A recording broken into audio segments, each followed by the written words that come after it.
There is a jar on a shelf somewhere in a farmhouse in Vermont. Inside it are seeds, tomato seeds specifically, from a variety that has been passed down through the same family for over 120 years. The farmer who keeps them does not sell them. She does not list them in any catalog. She does not ship them across state lines.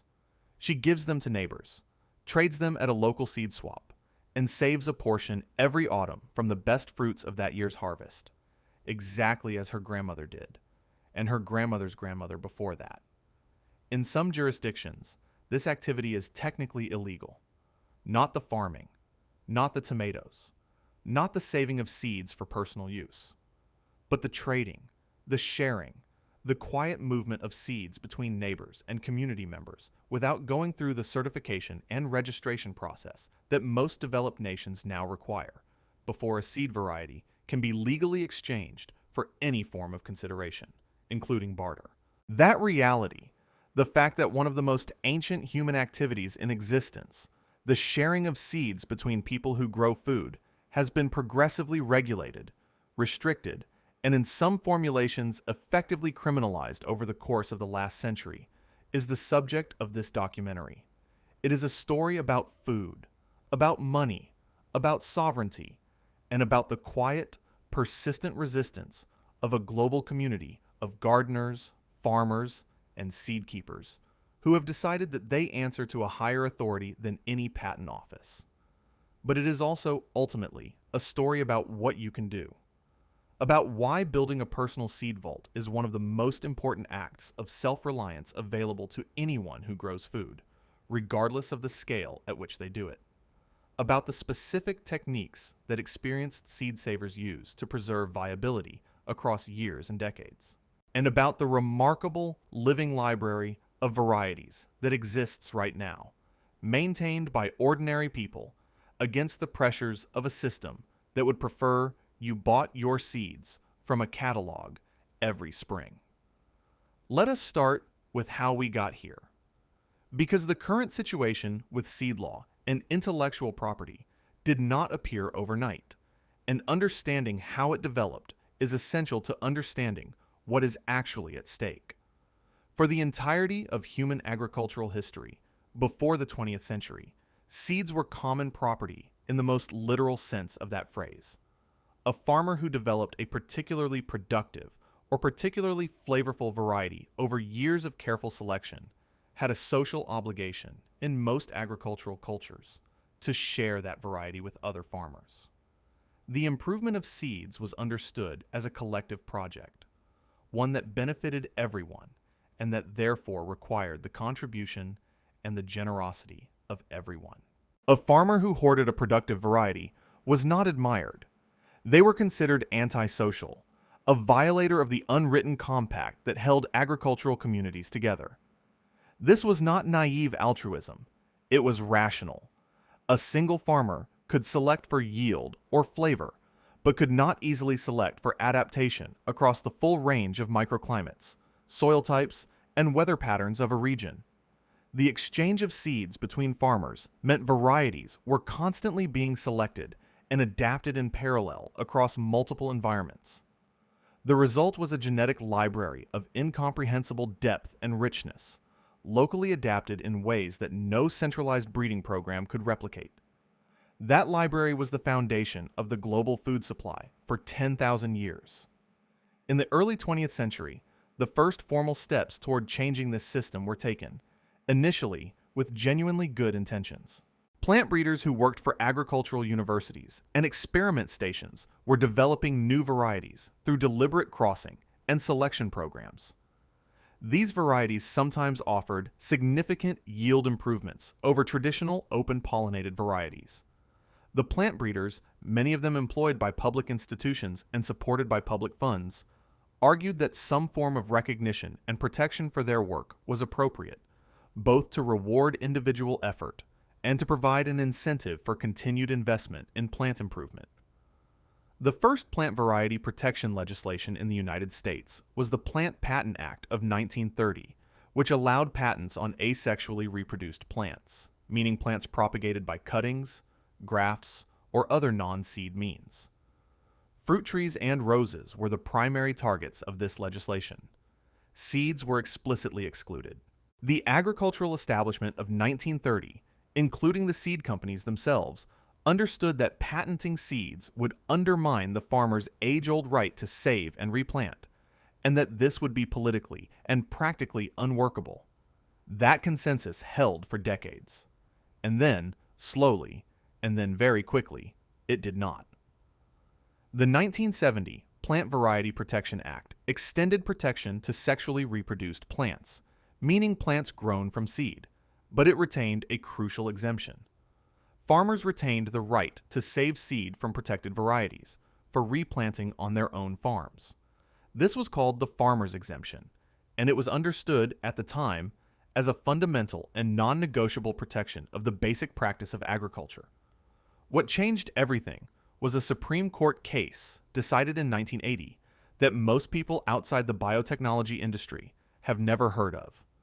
Diamond versus Chakrabarty involved a microbiologist who had developed a bacterium capable of breaking down crude oil and who had applied for a patent on that organism. The Supreme Court ruled, 5-4, that living organisms could be patented if they were the product of human ingenuity and research. This was a landmark decision, and its implications went far beyond the oil-eating bacterium at the center of the case. The biotechnology and agricultural seed industries understood immediately what Diamond versus Chakrabarty meant. If living organisms could be patented, then plants developed through genetic modification or through specific breeding programs could also be patented, not under plant variety protection law, but under standard utility patent law, which contained no farmer's exemption whatsoever. By the 1990s, this interpretation was being aggressively applied. Monsanto, DuPont Pioneer, Syngenta, and other large agrochemical companies began developing genetically modified crop varieties and patenting them under utility patent law. The licensing agreements that accompanied these varieties prohibited farmers from saving seed. The legal mechanisms for enforcing these prohibitions, including investigation of farms suspected of replanting patented seed without authorization, and civil litigation against farmers accused of infringement, were deployed with a consistency and a vigor that sent an unmistakable message to the farming community. The Schmeiser case in Canada is the most widely discussed example of how this enforcement played out.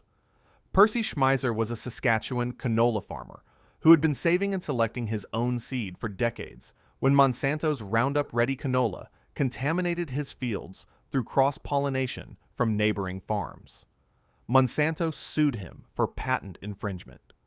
The Supreme Court of Canada ruled in Monsanto's favor on the patent question, holding that Schmeiser had infringed the patent even though the contamination was not his doing.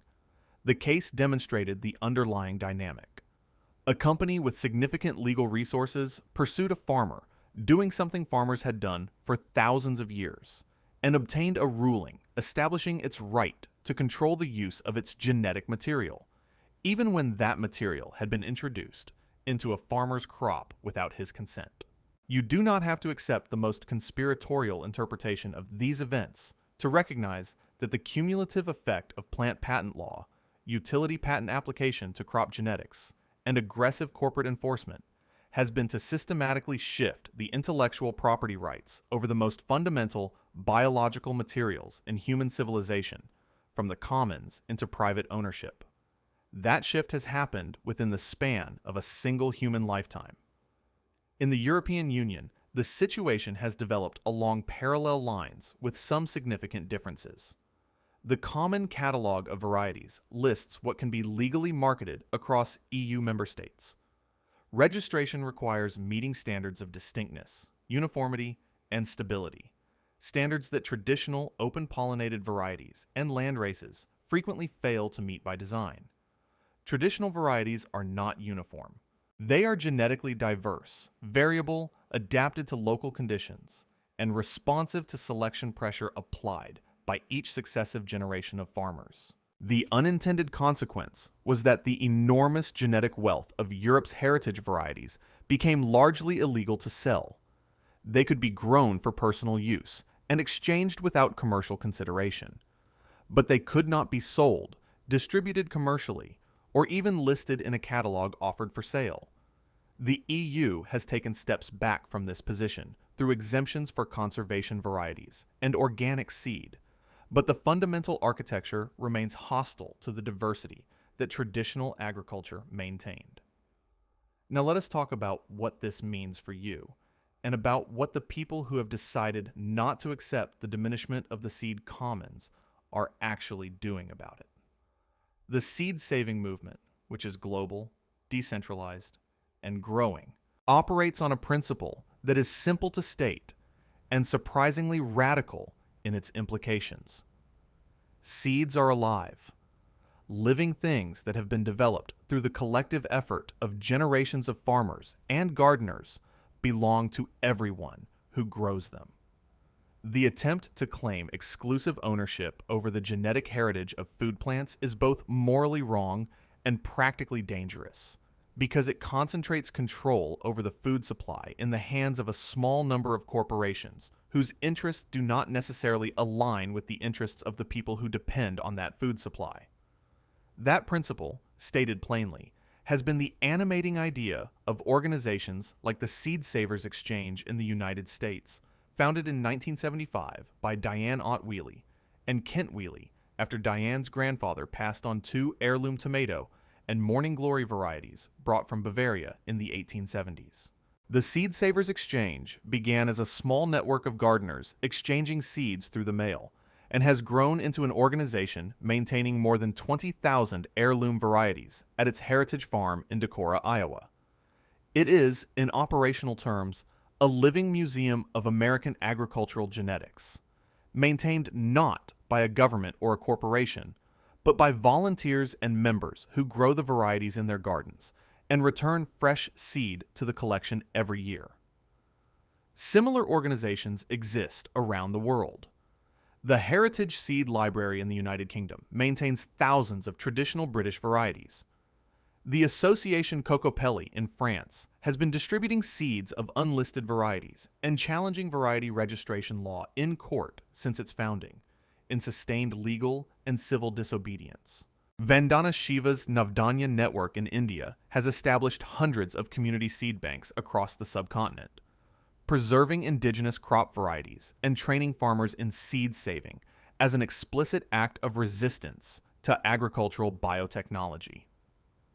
The Svalbard Global Seed Vault, built into the permafrost of a Norwegian archipelago and opened in 2008, holds over 1 million seed samples and is designed to survive essentially any foreseeable catastrophe.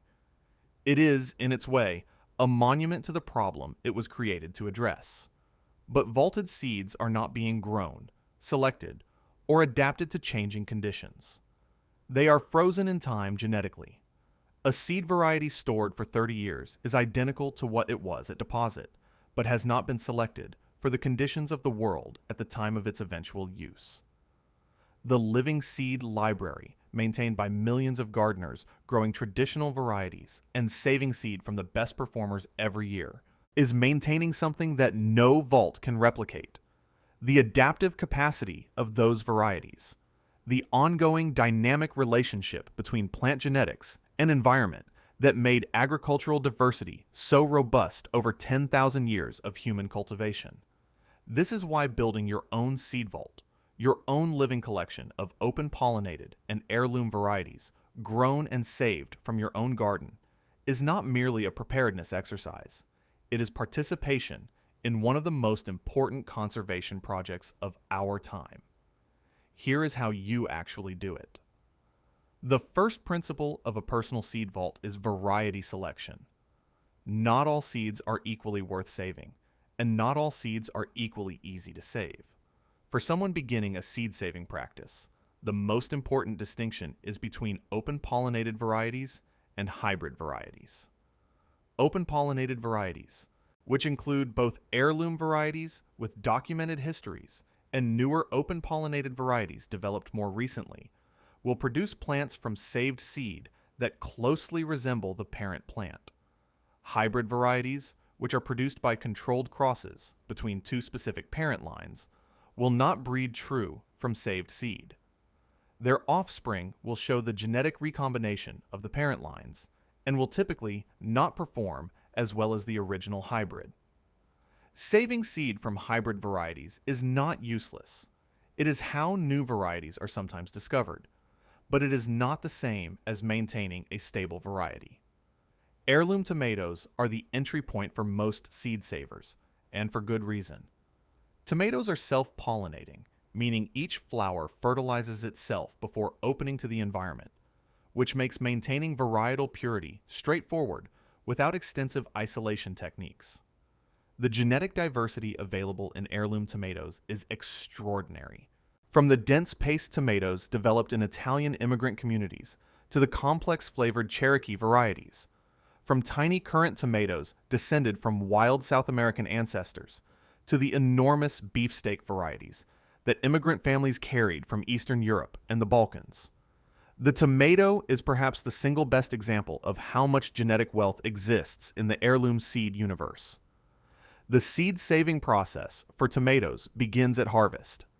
Choose your best fruits from your best plants, those with the best flavor, disease resistance, and productivity.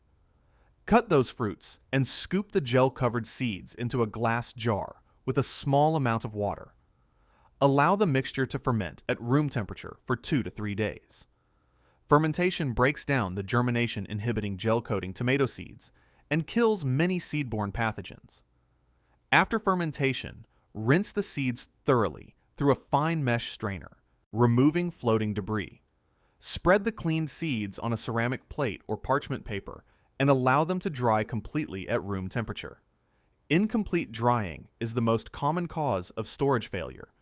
Seeds that feel dry to the touch but retain even small amounts of internal moisture will deteriorate rapidly and may fail entirely within a season or two. Once dry, the seeds are ready for long-term storage. The enemy of stored seeds is moisture, heat, and light. A mason jar with a tight-fitting lid stored in a cool, dark location is reliable for 1 to 5 years. For longer-term preservation, add desiccant packets to absorb residual moisture. A refrigerator significantly extends viability for most varieties. A freezer can extend viability to decades for many species, but requires thoroughly dry seeds before freezing, as ice crystal formation in seeds with any residual moisture will destroy viability entirely. The labeling of stored seeds is a practice that experienced seed savers treat with more seriousness than beginners expect. A collection that grows beyond a dozen varieties quickly becomes unmanageable without systematic record keeping. At minimum, each container should record the variety, name, species, year of harvest, location, and notable characteristics of the parent plants. Also record the number of parent plants from which seed was taken. Saving seed from only 1 or 2 plants of a cross-pollinating species concentrates the genetics of the population and reduces its resilience. The general guidance is to save seed from at least 6 plants for self-pollinating species, and from 10 to 30 plants for cross-pollinating species. The species hierarchy of seed-saving difficulty runs from easiest to most challenging in this order. Legumes, including beans, peas, and lentils, are among the easiest. Self-pollinating, abundant seed producers with large seeds that store well. Lettuces are similarly straightforward. Tomatoes fall in the easy to moderate range. Peppers, also primarily self-pollinating, but with some tendency to cross in dense insect populations, are moderate. The brassica family, which includes cabbage, kale, broccoli, cauliflower, and their relatives, is genuinely challenging because all members cross freely with each other, requiring significant isolation distances or physical barriers to maintain purity. Corn is challenging for different reasons, being wind-pollinated and requiring population sizes large enough to avoid inbreeding depression. Most seed-saving guides specify isolation distances that assume commercial purity standards. In a home garden context, somewhat more genetic variation is acceptable and often desirable. Many experienced seed savers grow multiple brassica varieties by staggering planting times, and dedicated seed swap events. Many public libraries now maintain seed collections that patrons can check out, grow, and return seed from at the end of the season. These seed libraries operate in a legal gray area in many states, where seed laws written to regulate commercial seed sales have been interpreted, sometimes explicitly rewritten, to apply to non-commercial exchanges as well. Several states have amended their laws to explicitly exempt seed libraries. Others have not. The activities with the clearest legal protection are saving seed for personal use from open-pollinated, non-patented varieties, and exchanging seeds without commercial consideration in jurisdictions that explicitly exempt personal exchanges. The activities with more ambiguous status include operating a seed library, selling or bartering unlisted varieties, and shipping seeds across international borders where phytosanitary regulations apply regardless of intellectual property. This ambiguity is itself a form of pressure on the seed-saving community, and it has been effective. Uncertainty discourages participation in exchanges and creates compliance costs that disproportionately burden small-scale operations. The large commercial seed companies do not need to lobby for laws that criminalize seed saving. They simply need to maintain a legal environment ambiguous enough that many people comply out of caution. The response of the seed-saving community has been to build the living library quietly and persistently at a scale that makes it genuinely difficult to suppress. Millions of gardeners saving and exchanging seeds represent a distributed network that no regulatory framework has yet managed to eliminate. Your participation in that network begins with a single variety, saved carefully, stored properly, labeled thoroughly, and shared generously with the people around you who grow food.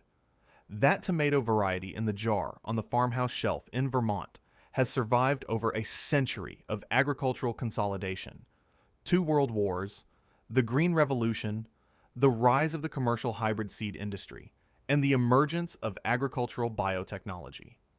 It survived because someone in every generation thought it was worth saving. It survived because the knowledge of how to save it was passed from person to person, sometimes formally and sometimes as casually as an envelope slipped into a neighbor's hand at a farmer's market. The seed vault you build in your own home, with your own saved varieties adapted to your own conditions, is part of that same tradition. It is a vote against the narrowing of the food supply. It is a hedge against the fragility of a system that has concentrated enormous amounts of genetic and economic power in a small number of corporate hands. And it is, in a quiet but real way, a continuation of one of the oldest and most essential human practices that exists. The companies that want you to buy seeds every spring would prefer you not know how little stands between you and the ability to never buy another packet. The jar on the shelf in Vermont has been saying that for 120 years. Now you know how to say it too. If this kind of deep history and practical knowledge is what you come here for, subscribe and hit the bell. Every week we go into the legal frameworks, the ecological science, and the hands-on techniques that the sustainable living world needs to actually work. Next time, we are breaking down the water harvesting systems that can supply a homestead through a 6-month drought without a single permit or utility bill. Tell us in the comments what varieties you are already saving, or what you want to start with. The community that is keeping the seed library alive is built one gardener at a time, and it starts with that conversation.